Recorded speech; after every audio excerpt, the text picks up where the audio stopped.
Une soirée tendue. Pourquoi est-ce que Frédéric n'est pas venu? C'est peut-être à cause de sa timidité. Tu connais Frédéric, il est plutôt réservé, il n'aime pas les grands groupes. Nous n'étions pas une foule, puisque nous n'étions que 6. Certes, mais Alain était là. Je pense que Frédéric a un peu peur de lui. N'oublie pas qu'Alain est particulièrement bavard, un peu provocateur, et qu'il se mêle toujours des affaires des autres. Tu as peut-être raison. La seule fois que j'ai vu Frédéric agressif, c'était avec Alain, qui lui avait posé une question très indiscrète, avec beaucoup d'ironie. Frédéric, qui normalement a un caractère en or, a répondu froidement « Ça ne te regarde pas. Un peu de discrétion ne fait pas de mal. » Du coup, Alain est resté sans voix, pour la première fois de sa vie.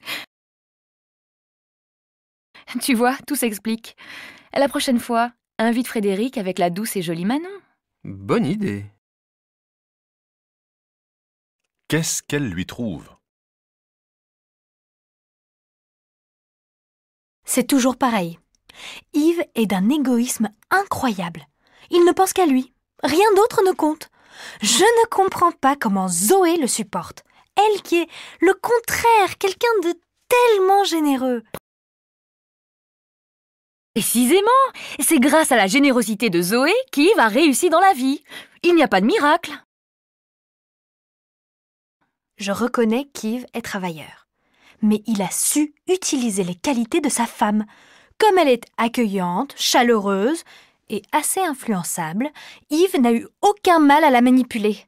Vu qu'il n'a qu'une idée en tête, sa propre ambition, c'est facile. Et Zoé se laisse faire. Tu es sévère. N'oublie pas qu'Yves ne manque pas de charme. Zoé est aussi sincèrement sensible à sa séduction. Si bien que ce couple bizarre trouve sa raison d'être. Je ne sais pas pour qui voter.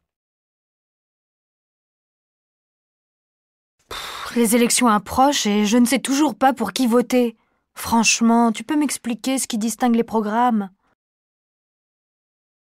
Je vais te dire ce qui fait la différence. En gros, le rôle de l'État et la relation avec l'Europe, ou plutôt l'Union européenne. Justement, j'ai du mal à comprendre l'organisation politique de l'Union européenne. Qui fait quoi? Moi non plus, je ne vois pas très bien qui fait quoi. Mais je suis convaincu que tout ce projet européen est une idée d'avenir. Tu sais bien que l'Europe de l'Ouest vit en paix depuis la fin de la Deuxième Guerre mondiale. Bien sûr, Boniface, tu as raison de rappeler ces grandes vérités, mais cela ne me dit pas pour qui voter. Eh bien, ma chère Virginie, tu as intérêt à bien lire les programmes.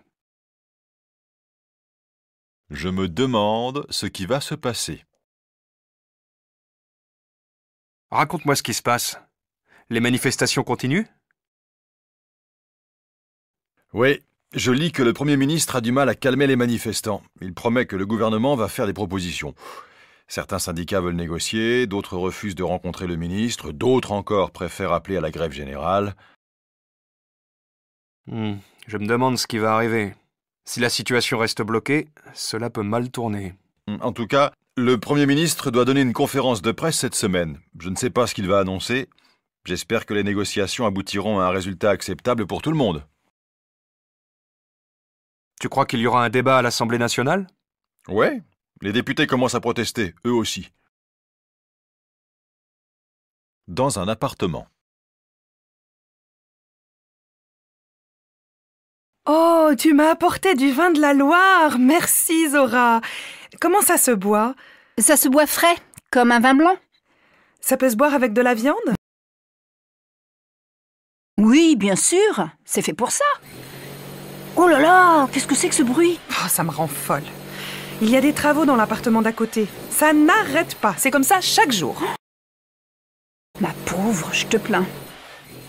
Tiens, qu'est-ce que c'est ça? C'est joli. C'est en quoi? Attention, ça se casse. C'est en verre. Ça ne sert à rien, mais je l'aime bien. C'est un bibelot à valeur sentimentale. C'est Étienne qui me l'a offert. Au fait, tu as changé l'agencement de la pièce? Oui. Avant, j'avais placé l'armoire de mon grand-père contre le mur, mais elle était trop encombrante. Je l'ai donnée à mon frère et à la place, j'ai mis cette commode en bois peint, qui est plus discrète. Dans l'appartement d'à côté. Qu'est-ce qui se passe? Tu fais faire des travaux? Je fais refaire ma salle de bain. Il y a beaucoup de travail. Il faut casser le carrelage, changer les éléments. Ah bon? Tu ne fais rien toi-même? Non, je vais tout faire par une entreprise. Pour la peinture, je laisserai Boniface repeindre les murs, car il adore ça. Tu sais que je déteste le bricolage, donc tout s'arrange bien. Et les voisins ne se plaignent pas du bruit? Un petit peu, si. Certains ont protesté, mais je leur ai promis que tout serait fini vendredi. Chacun réagit à sa manière. J'essaye de limiter les dégâts. Je les inviterai à boire le champagne quand tout sera fini. Oui, bonne idée. Un ordinateur en panne. Bonjour monsieur. Voilà, j'ai déjà un problème avec mon ordinateur alors que je l'ai acheté il y a 2 mois seulement. Et j'étais en train de travailler dessus quand l'écran est devenu tout noir subitement. Tout s'est arrêté. Vous avez essayé de rallumer l'ordinateur? Oui, bien sûr.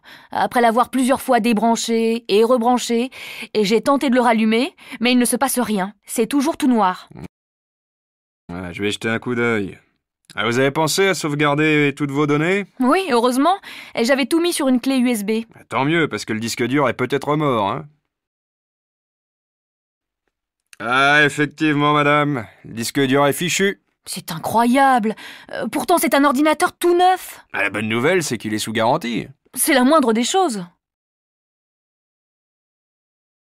De brillants scientifiques. Alors, Simon, tu as écrit un nouvel article? Oui, mais il n'est pas encore publié. En revanche, mon dernier livre vient de sortir.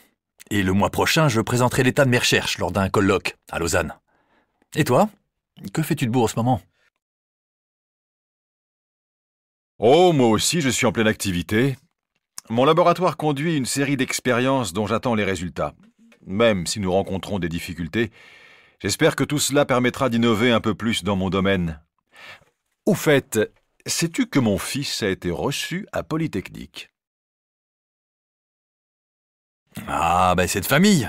Si le papa sort de Centrale, le fils fera Polytechnique et la fille, les mines. Ouais. Et toi, tu finiras à l'Académie des sciences, c'est cela? Pourquoi pas? Quand je serai un vieux biologiste reconnu dans le monde entier, je participerai aux travaux de l'Académie. Moi, en revanche, quand je serai en retraite, je cultiverai mon jardin, comme dirait notre cher Voltaire.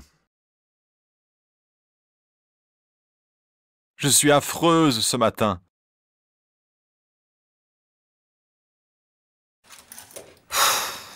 Je n'ai rien à me mettre. En plus, je suis horrible ce matin. J'ai grossi, j'ai pris... Au moins 1 kilo. Oh, quelle horreur, ma chérie. Ne te moque pas de moi. J'avais déjà pris 1 kilo la semaine dernière. Mais je te trouve magnifique. Tu es toujours obsédée par ton poids, c'est ridicule. Tu es belle comme tout. C'est comme si tu voulais être maigre comme un clou. Tu es gentil de dire ça. Regarde, j'ai sorti cet ensemble que j'avais acheté l'année dernière en solde. Qu'est-ce que tu en penses? Cette tenue te va très bien. La couleur est assortie à tes yeux, c'est très raffiné. Avec ton écharpe bleu clair, tu seras comme d'habitude très élégante. Tu es un amour. Je me sens mieux déjà. Et toi, mon chéri, comment tu t'habilles? Tu crois que je dois me changer? Oui. La dernière fois, tu t'étais mis en pantalon noir. Ça t'allait très bien. Bon, d'accord. Si cela peut te faire plaisir. Chacun son genre. Héloïse, raconte-moi ta soirée. Alors, Benjamin est comment? L'ami de Julie? Il est plutôt bel homme.